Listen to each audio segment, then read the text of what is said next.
welcome to another story time with me, Miss Molly. Today we'll be reading Bella's Fall Coat, and in honor of that, I'm wearing my favorite coat. Don't you just love it? It's actually my favorite because I want to wear it forever. But there's just one problem. Womp womp. It's got some holes. Bella has similar problems. Do you have a coat that's your favorite, that you wish you could wear forever? I want you to listen for those two words in this story, favorite and forever. Do your favorite things usually last forever? Anyways, please enjoy this fall favorite, Bella's Fall Coat. Bella's Fall Coat by Lynn, Plourde. Illustrations by Susan Gao. Bella was little, but not as little as she used to be. Grams, tisk, tisk, tisk. You're going to burst your buttons, girl. It's time for a new coat. Bella shook her head. No, Grams, this coat is my favorite. You made it for me, and I want to wear it forever. Bella Marie, nothing lasts forever. Winter will be here soon, but whoosh! Bella was already outside. Bella twirled and whirled. She crinkled and crackled.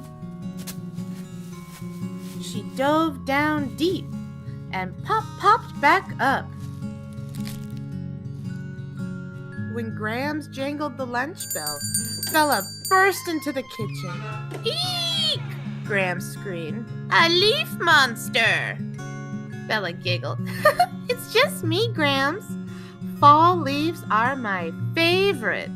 Let's keep them forever. Well, I know a way we can keep them for a little while, said Grams. After lunch, Grams said, Now, Bella, about that coat. But whiz! Bella was already outside. She stretched and reached. She picked and plucked. She crunched and munched.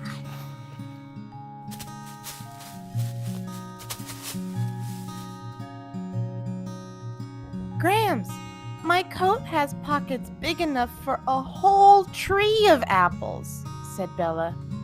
Can we make an apple pie? My favorite. Said Grams. I'm sure we can make something with these. After supper, with warm apple tarts for dessert, Grams tried once more. Your coat, Bella, But zoom! Bella was already outside. She sneaked and snooped. She honked and whistled. She flapped and flew. Uh-oh, look at her coat. Oh dear, said Grams. I'm afraid these wings have flapped their last flap. I was flying with the geese. I wish they could stay forever, said Bella. Can you fix my coat? Let's see what I can do, said Grams. But now it's time for you to get ready for bed. Grams tucked Bella in tight. The little girl, who wasn't quite so little, fell asleep and dreamed of her favorites.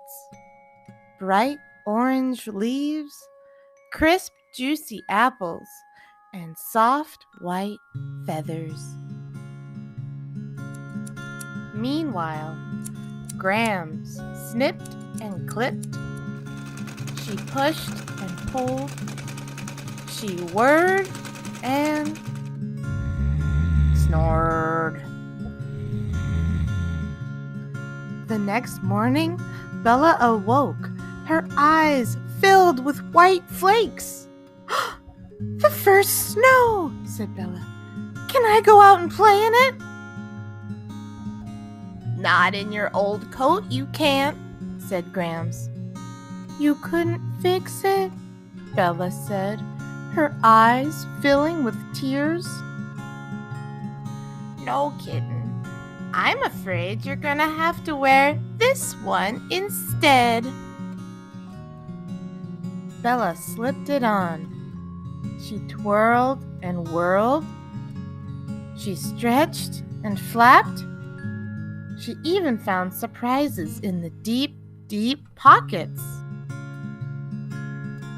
"Grams, this is my new favorite coat. Thank you. I will wear it forever." Bella saw her old coat drooping on a chair, sad and lonely. She picked it up. Grams asked, "Where are you going with?" But swoosh! Bella was already outside. "That coat fits her perfectly," said Grams. "Of course," said Bella. "It's her favorite."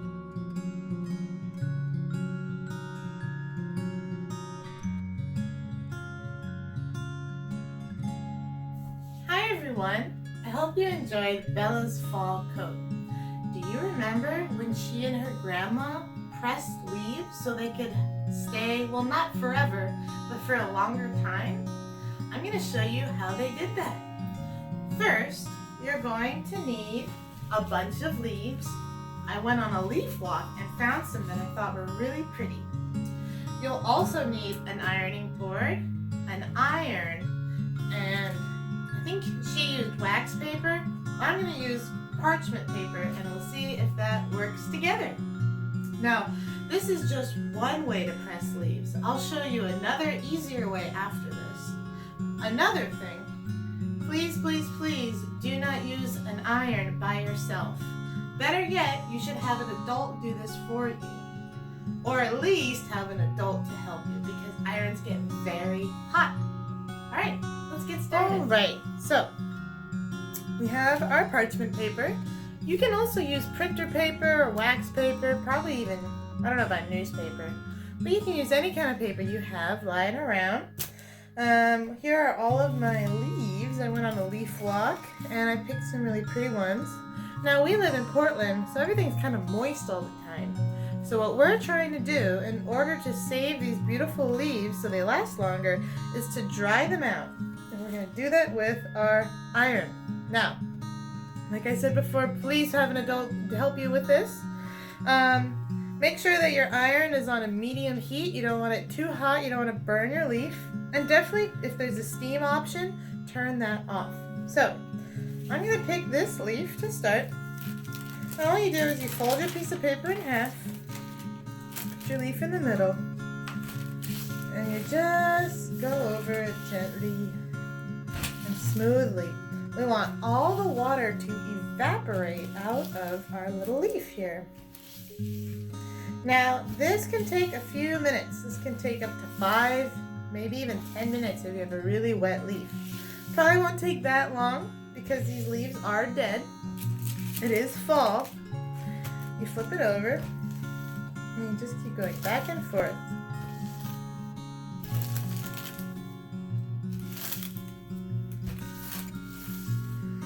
Now, you have to keep checking on it. It's definitely drier, but it's still kind of bendy. We want it more crispy, like a crispy leaf.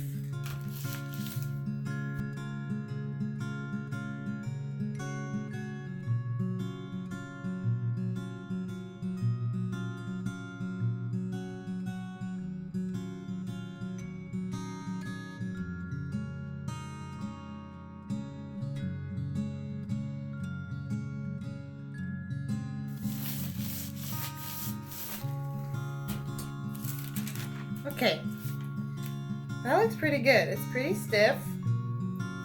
And we compare it to this one. This was a wet one. See how bendy this one is? This one is like very crispy and crunchy, and it's very fragile, but there's still a lot of fun things you can do with it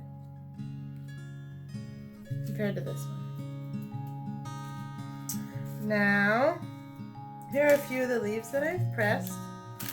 And before I show you what you can do with them, I'm going to show you a different way you can press leaves. Okay, so if you don't have an iron or you don't want to use an iron for any reason, you can just use a heavy book. So, I still recommend getting a piece of paper or paper towel or something so you don't mess up your nice book. Find a beautiful leaf. I'm going to do this one. This is an oak leaf. Put it in there. Open up your heavy book. I'm going to do it towards the end of the book. And you wait. If your book isn't that heavy, you can put two books on top of each other. So, you have to wait for about a week to 10 days for your leaf to be as dry as our ironed one. And that's why the iron is a good method, because it's really fast. This takes some time and some patience, but by the time your leaf is ready, there probably won't even be leaves on the trees anymore. It'll be totally winter, and you'll come out with tons of beautiful leaves, which is a great thing. Maybe you can use them as presents or something. And you can also do this method with beautiful flowers you find in the spring. Okay, that's all for me. Bye-bye. One last thing. Once you have your dried leaves, you can do lots of fun things, like glue them on a piece of paper in a pretty way. You can make an animal face on your paper. This person made a lion. You can also arrange them to look like animals. This person used googly eyes. I love googly eyes. This is great. You can also paint on them. This person made lots of different animals on their leaves. You can also paint different colors on them and make them mobile. The only limit is your imagination. Have fun!